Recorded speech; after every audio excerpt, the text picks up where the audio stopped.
Okay, good day to everyone. Today, I am going to discuss about orientation and mobility. First thing, what is the importance of orientation and mobility when it comes to learner with visual impairment? The importance of um, orientation and mobility for us is that we are able to navigate or to maneuver independently our surroundings. For example, in a classroom, it is important that the learner should know where is the teacher's table, where is the blackboard or the whiteboard, where is the door, window, and even in a building, it is important also that the learner should know those particular stairs, toilet room. That is the essence of orientation and mobility.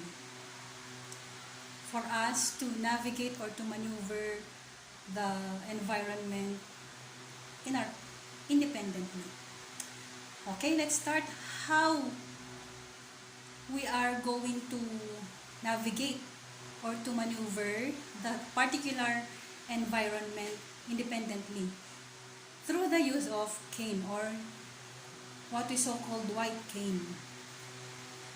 We have two kinds of cane first. The long cane or the straight cane and the folded cane.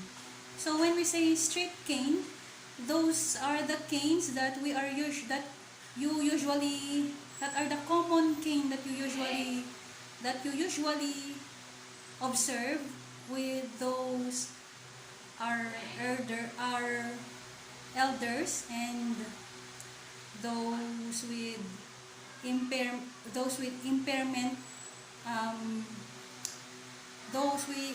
let's say those with orthopedically impairment, yung ginagamit po nila yung long cane. But for visually impaired, we have the white cane or folded cane. So it looks like this is the folded cane. So it is made up of metal or aluminum. Usually, yung nakalagay dito, nakadikit dito, red. Bakit red? Para may pagka-reddish, para yung nag-reflect siya doon sa mga sasakyan kapag nag-travel yung blind. Yun yung essence naman ng reflector na tinatawag nila. So, this cane is made up of aluminum. And now I am going to discuss about the cane technique.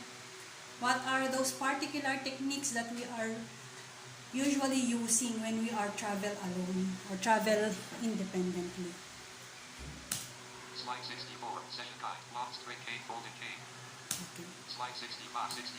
As you hear, I am using my laptop with screen reader and VDA so that I could navigate, I could discuss this topic independently. Session guide. Considerations for session slide 65. Sentence in diagonal technique. Okay, we have the diagonal technique. So I will show you what is diagonal technique first.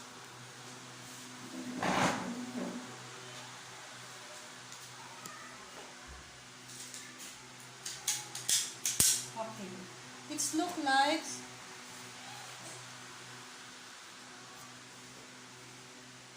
okay. The first thing when the child is let's say kanan yung ginagamit niya,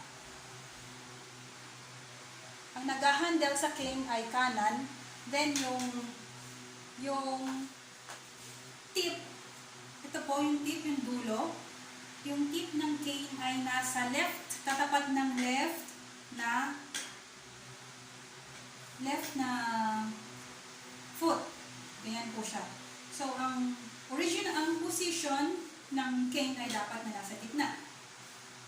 When we say diagonal technique siya, dapat ang cane, before ang diagonal technique ay ginagamit po before maglakad or kapag mag-retrace ng object or let's say railings or anything na pwede niyang mabunod. Pwedeng table, pwedeng chair, or pwede rin namang wall. So, diagonal technique po. Ganyan. So, diagonal technique, right hand, nakalagay po, hawak ng right hand, then nakatutok po siya sa left foot. Or left hand, nakatutok naman siya sa right foot. So, that is what we call diagonal technique. Hindi pwedeng kung ano yung kung hindi pwedeng kung ano yung direction ng cane, hindi ng direction ng paa. For example, nandito yung cane sa right side, yung paa na yung right foot din ang unang hakbang, or pag yung left naman, pag yung direction naman ng cane ay nasa left, yung left foot naman, that is wrong po. So, kaya mayroon kami tinatawag na diagonal technique. Diagonal, right, then, yan po siya, exchange. Okay.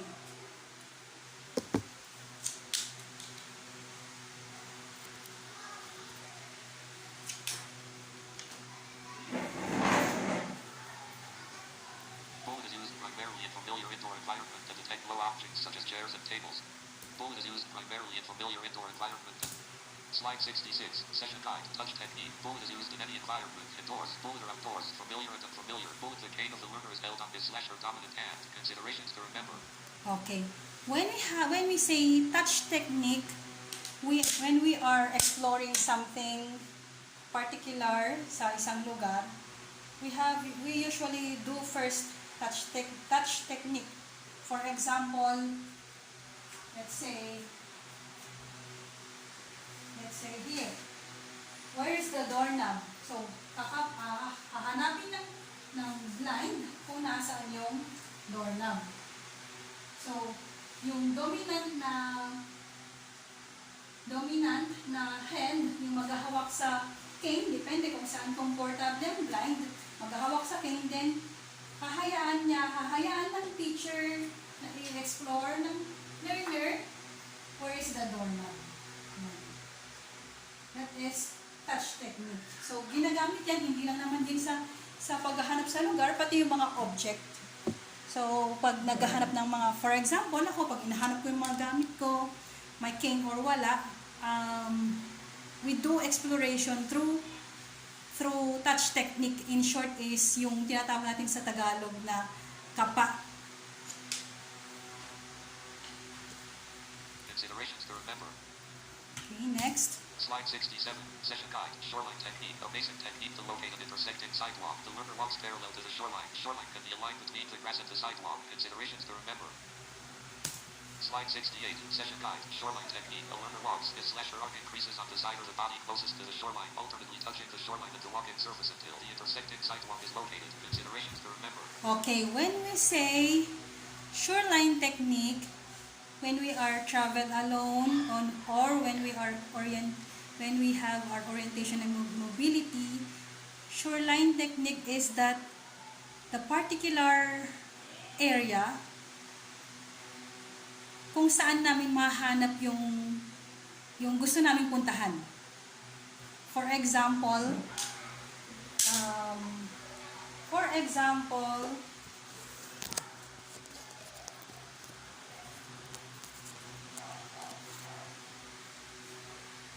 this is the wall. This is my shoreline. Maybe, yun, ang nasa definition po, it could be wall, grass, railing, or kahit anong bakod na pwedeng nasa gilid ng isang visually impaired, yun po ay pwede niyang maging shoreline, papunta sa kung saan yung pupuntahan. Papunta sa kung saan yung gusto niyang puntahan. For example, this is wall, and pupunta ako sa pintuan namin, palabas. So, ano yung magiging shoreline ko para lumabas ako? For the beginner na hindi pa masyadong alam yung cane or yung shoreline, ito yung magiging palatandaan niya. Itong wall na to. Or that's what we call shoreline technique. From this wall, without cane or with cane, pwede siyang makapunta sa door. Okay, let's try.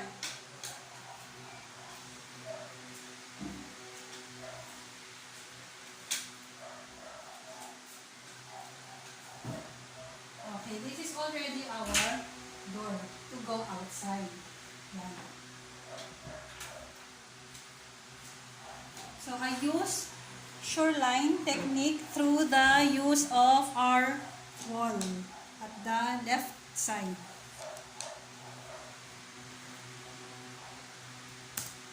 Slide 69, session guide, B, clues, bullet any sound, odor, temperature, tactile, bullet or visual stimulus that the learner can use to help identify where he / she is in space. Bullet of blue may be something moving, bullet or stationary that is not permanent. Considerations to remember. Okay, when we say clues, those are particular object na or particular sounds na nagiging palatandaan po namin. Or let's say, hindi lang sound, even smell. For example, sa isang bata, sa bahay. Paano ba malalaman ng bata na kusina na yon? Bukod sa alam niya kung saan puntahan. Before, dahil po, because yung pandama niya rin na naamoy niya na, oops, ito yung kainan. Or let's say, pagdating naman sa sound, paano niya masasabi na yung lugar na yon ay let's say nasa music room siya, sa isang classroom or sa isang building, nasa music room siya. 'Di ba? Through clues po. Or for example, katabi ng nanay yung speaker, gumagana yung speaker. For example, tatawagin niya, Stephanie, come here, or Stephanie, pumunta ka dito. So, kahit wala siyang cane, through the clues of sound, yung sound na naririnig niya na katabi ng nanay niya na speaker, ma-identify niya or malalaman niya kung saan papunta, kung saan pupunta si Stephanie, kung malalaman ni Stephanie kung saan yung nanay niya dahil alam niya na yung speaker ay katabi ng nanay niya. So that is an example po of clues. And when we are traveling din, nagkakaroon din kami ng mga clues dun sa mga napupuntahan namin. Mall, nalalaman na namin kung malapit na kami sa restaurant, nalalaman namin kung malapit na kami sa isang Odyssey store dahil sa mga music, ganyan. Or let's say, for example, papunta kami ng, let's say, yung mga ano ba yung mga store na may mga speaker? Ano yung mga store na may mga speaker? Yung sa mga appliance center, yan, sa mall, ma-identify namin na, oops, may malakas na speaker. Baka bilihan ng mga appliances yan, or especially pagdating sa mga sound system. So, yun po. That is an example of clues. Next. Slide 70, session guide, C, formal orientation skills. The learner must first have understanding of his body and the notion of himself as a separate entity. Therefore, the learner must master the skills such as identifying landmarks, trailing and route travel, considerations to remember. Okay po. When we have orientation and mobility, first thing and foremost is that kailangan talaga maintindihan ng bata or malaman ng bata kung paano kumilos mag-isa. Kung paano, doon din po niya kasi ma-explore yung sarili niya. Mas magkakaroon siya ng confident pag nakayanan niya na pala, nakaalis na pala siya sa isang lugar. Kaya kailangan din malaman din niya yung mga basic na dapat niyang ma-apply. Yung trailing, route travel. Yan. Considerations, therefore, the learner must master the skills such as identifying landmarks, trailing and route travel. At saka yung identifying landmarks. So, what are those identifying landmarks, trailing, at saka yung route travel? Slide 71, session guide, C1. The purpose of trailing is to determine one's position in a particular setting, to locate specific objectives such as the door, to maintain a parallel line of travel. Consideration Okay, when we say trailing, kapag beginner po ang bata, ginagamit po yung technique din kasi yung, syempre, hindi mo naman agad-agad may introduce ang cane. So, magkakaroon ka muna ng trailing technique kung saan papunta yung, kung saan siya pupunta. Papunta ng, for example, sa bahay natin, living room, papuntang toilet room. Or let's say, for example po ay ganito. Without the use of cane,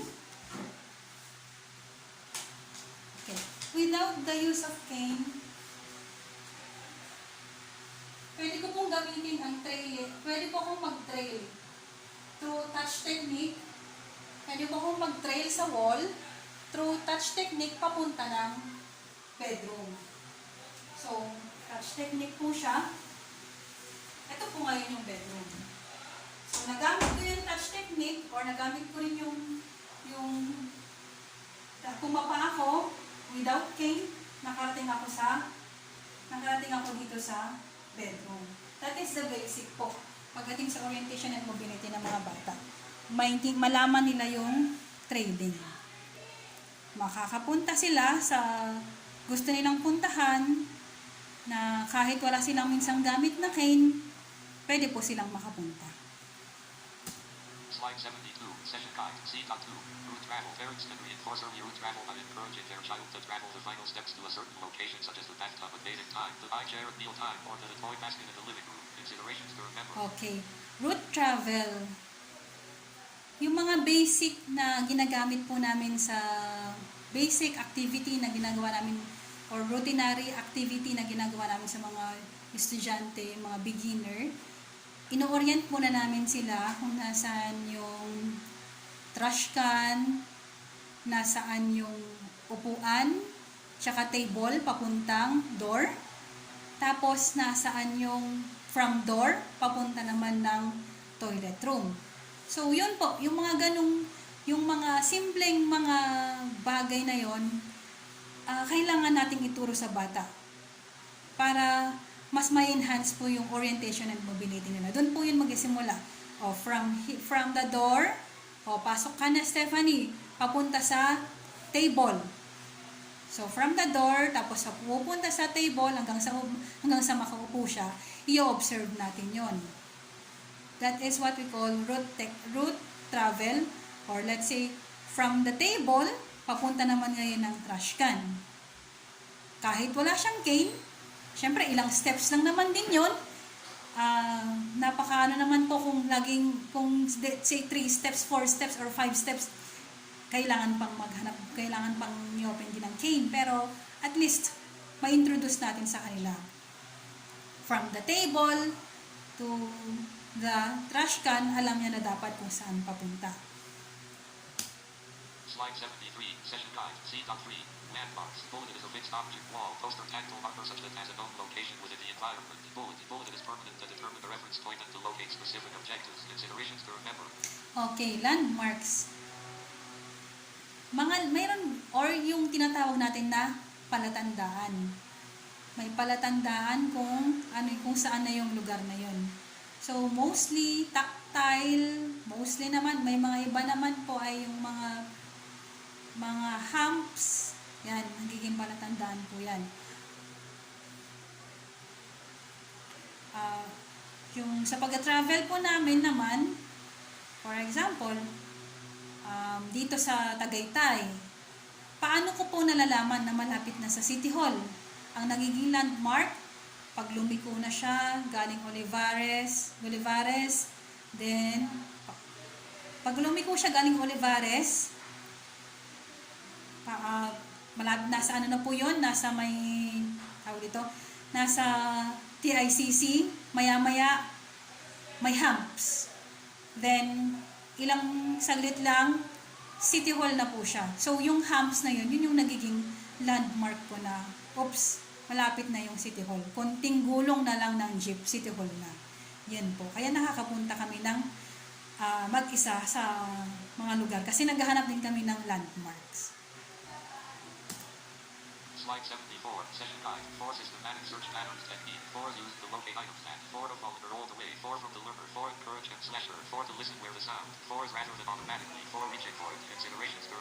Okay, when we say systematic technique, kapag nahulog yung isang bagay, hayaan natin yung bata na hanapin. Kasi magkakaroon siya ng sistema. How is it? Yung sistema po na tinatawag, yung papakinggan niya kung nasaan. Ilolocate niya muna eh. We visually impaired, we usually locating the object through hearing.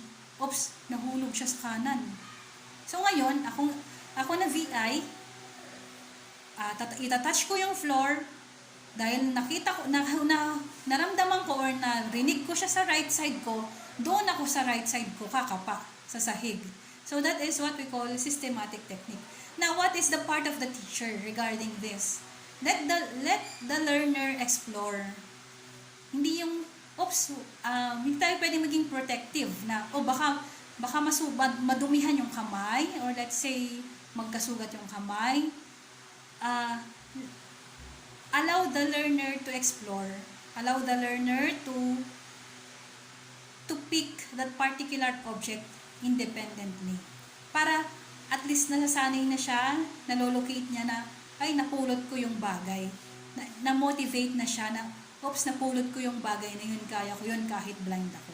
That is what we call systematic technique. Slide 75, Session Guide, E, Self-Protective Technique, Bullet help a learner travel in the environment by his own self, bullet upper hand and forearm technique, bullet lower hand and forearm technique, considerations to remember. Okay. In orientation and mobility, meron po tayong self-protective technique. Bullet lower hand, bullet upper hand and forearm technique, bullet help a learner travel in the environment by his own self. Minsan dahil hindi available si white cane, so maggagamit din tayo ng self-protective technique. Slide 76, Session Guide, upper hand and forearm technique, bullet helpful in protecting the upper body, especially the head and chest. Bullet protects the learner from eye hazards. Bullet protects the head when searching for a dropped item. Considerations to remember. Bullet helpful in protecting upper hand and forearm technique. Upper arm and Session Guide, upper hand and forearm technique. ganito po siya. Upper arm and forehead technique. Siyempre po, yan. So, kapag naghahanap tayo ng, let's say, naghahanap ako ng pintuan, or naghahanap ako ng lugar, ihahanapin ko yung particular place sa bahay, or let's say sa room, para hindi po ako mabunggo. Let's say, for example, dito sa wall, para hindi po ako mabunggo sa wall, kailangan protektahan ko yung ulo ko. So that is what we call upper hand and forehead technique. Para maiwasan din na mabunggo at magkaroon ng bukol. Slide 77, Session Guide, lower hand and forearm technique, bullet helpful in protecting, bullet the lower body, considerations to remember. Bullet helpful in lower hand and forearm technique. Okay, lower hand and bullet helpful lower hand and forearm technique. And forearm technique. Ganito naman po siya.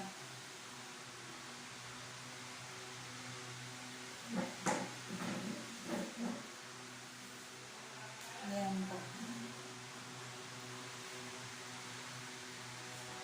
So, same function para rin maprotektahan yung katawan sa kung ano naman po yung pwedeng mabungguan or mahulugan.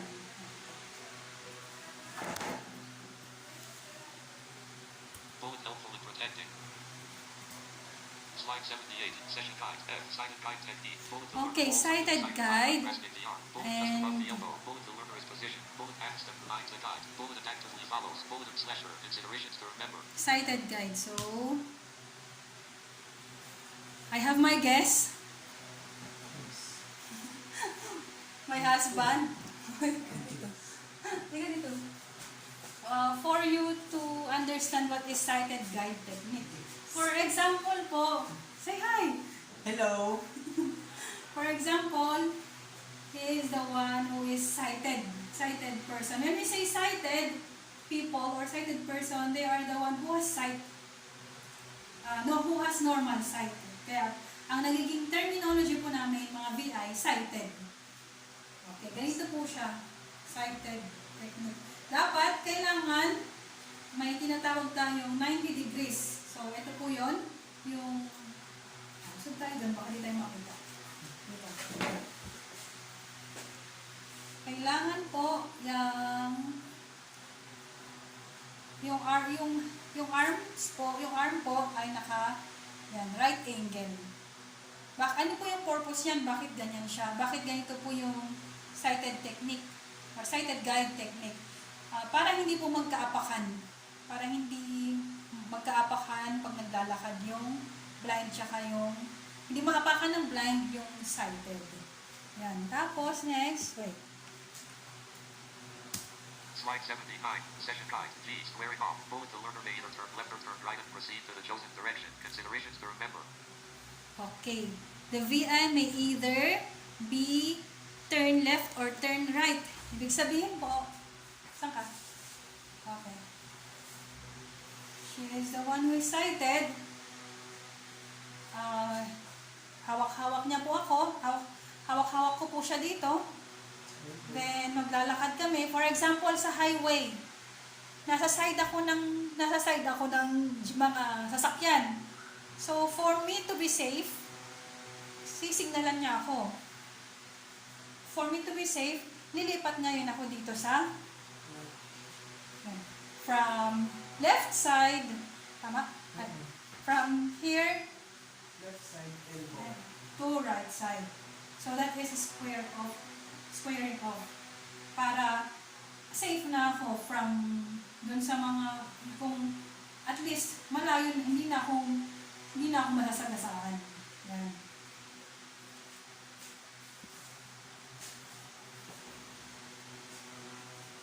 Okay, next. Slide 80, Session Guide, 8 narrow passageway technique. Beta technique. Narrow passageway 8 technique. narrow passageway technique.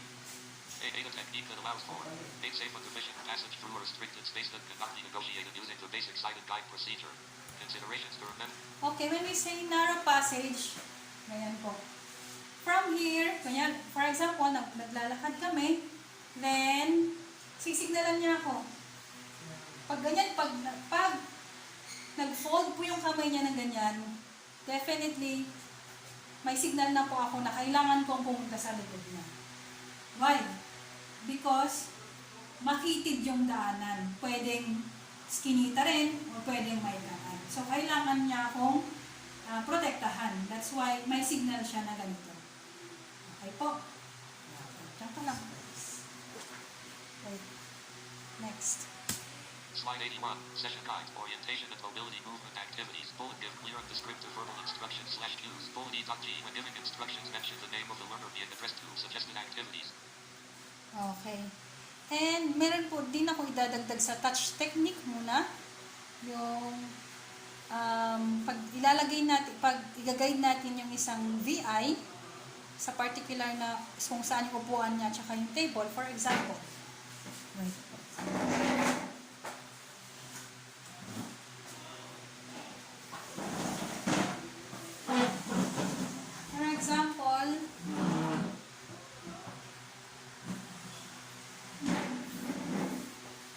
For example po, yan. Siya yung guide ko. Yan ang gagawin niya muna. Hihilahin niya yung hahawakan niya yung chair. Hawakan yung chair tapos pakapos ako. Ganyan. Then yan. I will explore the chair through the back of my hand. Bakit po through the back of my hand? At least for self-protection, kung meron mang matulis doon, or let's say meron mang madumi, yung back ng hand ko, yung nakahawak or nakakapa, hindi yung palm. So that is, yan po yung i-add ko sa touch technique. Okay. When giving instructions, mention the name of the learner being addressed to. Okay. In teaching and learning process, when it comes to handling learners with visual impairment, or when we are going to when we are going to say particular instruction to that particular person, say first his or her name. What would happen if you won't be able to say his or her name? She or he won't be able to listen to you. For example, kinakausap mo yung VI. Hindi niya alam na kinakausap mo pala siya. So that's why you have to say Stephanie, or let's say this is what you are going to do.